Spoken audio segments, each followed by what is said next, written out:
Hi everyone, good morning. তোমরা সবাই কেমন আছো? আমি কিন্তু একদম ভালো নেই, কেননা শীতটা আমার একদম পছন্দ নয়।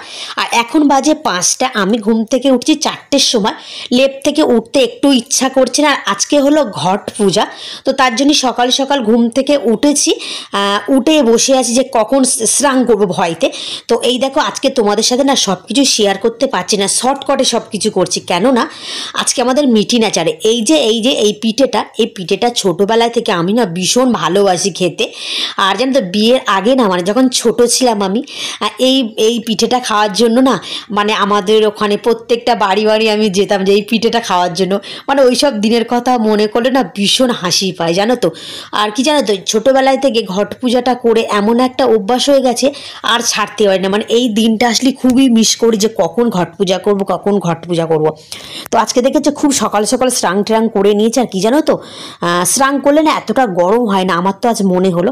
আর আজকে মিটিং আছে, মিটিং আমাদের আদার্স অন্য দিন কি জানো 2-3টের সময় আমাদের থাকে, কিন্তু আজকে আমাদের মিটিংটা ডেকেছে 11টার সময়। তো তাড়াতাড়ি করে পূজাটা করলাম। আর এবছরে মা পূজা করলো না, আমি একাই পূজাটা করলাম। আর গাড়ির জন্য অনেকক্ষণ ওয়েট করছিলাম, কিন্তু গাড়ি পাচ্ছিলাম না। তো কি আর করবো, অটোতে যেতে হবে। কি জানো তো, অটোতে গেলে না 40 টাকা নেয়, আর বাসে গেলে 10 টাকা করে নেয়, ওই জন্য একটু বাসে। তো চলো, মিটিংয়ে কি হয় কি ঝাড়ন দেয় জানি না। আবার তোমাদের সাথে পরে কথা বলো। উঠবে তো?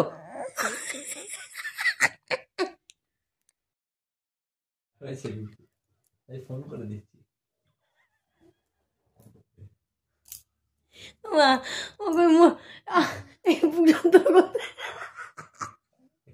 মার ডেকে না হেগে করতেছি। তো গুড মর্নিং বন্ধুরা, এটা হলো ঘট পূজার পরের দিন। যেহেতু ভিডিওটি ছোট্ট হয়ে যাবে, তাই ভাবলাম না দুটো একসাথে জুড়ে দিই। এটা হলো ভোরের বেলা, এখন বাজে 4টে, আমি ঘট ভাসাতে যাব। তো বরকে টেনে হিজড়ে তুলছি, কিন্তু আমার বর উঠবে না। আর এখানে দেখো আমার মাম্মামও ঘুম থেকে উঠে গেছে। আমার বরকে বলছি চলো একটু, যেহেতু বাইরে তো অন্ধকার, আর আমি কি একা যাব পুকুর পাড়ে, তো তার জন্য ওকে ডাকছে, ওঠো না ওঠো না।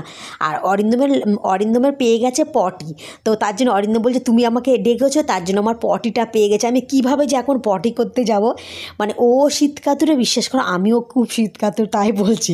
মানে আমি কিভাবে যে জল দেবো, আরও অন্য অন্য কথা বলছিল, তার জন্য আমি তো হেসে হেসে মানে পেটে ফিক লেগে যাচ্ছে, এমন এমন কথা বলছিল। তো ওকে আমি বলছিলাম আমি তোমাকে 500 টাকা দেবো, 500 টাকা 1000 টাকা বলেছিলাম, যে তুমি যদি এখন স্নান করতে পারো। বলছে হ্যাঁ স্নান করবো, আমি কিন্তু গিজারের জল, গরম জলে স্নান করবো। বলছি না, পুকুরের জলে স্নান করতে হবে, এবং 1 ঘন্টা তোমাকে মানে ও পুকুরের ওপরে দাঁড়িয়ে থাকতে হবে। আমার মাম্মামও হাসছে আর আমিও হাসছি, মানে এই নিয়ে দুজনার কথা কাটাকাটি হচ্ছে। আর ভীষণ আমি হাসছি, ওকে বারবার বলছি চলো না, ও তো মানে লেপ ছেড়ে উঠছে না, মানে খুব শীত কাতুরে বললে যেটা হয়। তো ও বলছে দাঁড়াও না আমি পটিটা করে আসি, তুমি আমাকে কেন ডাকলে, আমার পটিটা পেলো। এই নিয়ে আমি মানে হেসে হেসে আমি পেটে ফিক লেগে যাচ্ছে। আর গাইস আজকে প্রচুর ঠান্ডা পড়েছে, আমি কীভাবে স্নান করবো আমি শুধু এটাই ভাবছি। আর আগে কি জানো, যখন ছোটোবেলায় আমি ঘট পূজা করতাম, তখন আমার মা বেঁচে ছিল, আমি প্রত্যেক বছর মানে পূজা করতাম, কিন্তু ঘট আমি ভাসাতাম না, আমার মাকে দিয়েই ভাসাতাম। কিন্তু এখন আমার কে ভাসাবে বলো, আমাকেই তো ভাসাতে হবে। আর কিন্তু ভালো লাগে ভাসাতে। আর এখানে কি জানো তো, আমি এমন একটা জায়গায় বিয়ে করেছি, এখানে কেউ ঘট পুজো করে না, এখানে শুধু পেট পুজো করে, কেউ পূজা টুজা করে না। যে চলো ঘরটা ভাসিয়ে এসে আবার তোমাদের সাথে কথা বলছি। ও এখন বাজে 4:20।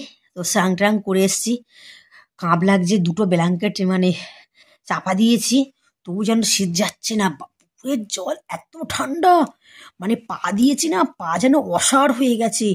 আর রাস্তাতে তো নেহর ভর্তি হয়ে গেছে, নেহরে পা মানে ফেলতে পারছে না রাস্তাতে। আর অরিন্দ বলছে আমি পাগল হয়ে যাবো, নিচে গেছেই ও নিচে শুয়ে পড়েছে, উপরে আর আসি। আর আমি স্নান ট্রান করেছি, এখনও ঠাকুরকে দেয়নি। আমি ভাবলাম 5টার দিকে উঠে ঠাকুরের দেবো, এখন একটু শুয়ে নিই, গাটাগুলো গরম করে নিই।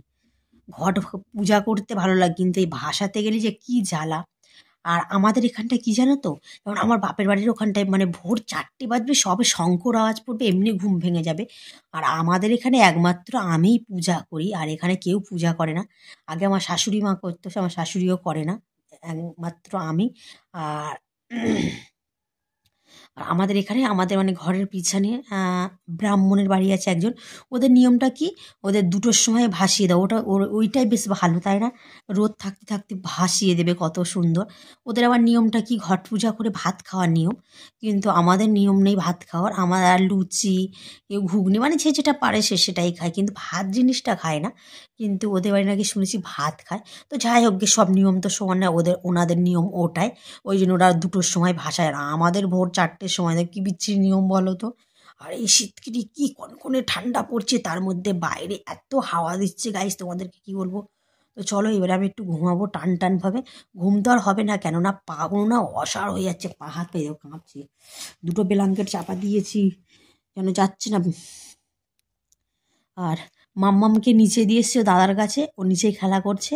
আর অরিন্দম বলছে আমি একটু চা করি, গরম গরম চা করি, চা খাওয়া হবে। আমি বলি আমাকে একটু উপরে চা দিয়ে এসো, আমি একটু চা খাবো। ও বাবা, তা উঠে এই জন্য অহংকার করি। তো দেখো গাইস, আমাকে গরম গরম চা দিয়ে গেছে। তাহলে আমার বরটা কত ভালো বলো, 4টের সময় উঠে আমার জন্য গরম গরম চা করে দিয়েছে। কার কপাল হয় বলো, কি ভাগ্য আমার বলো। বাবা গরম। আমি সকালবেলা স্নান করেছি বলে আমার চা দিয়ে গেছে আমার বর।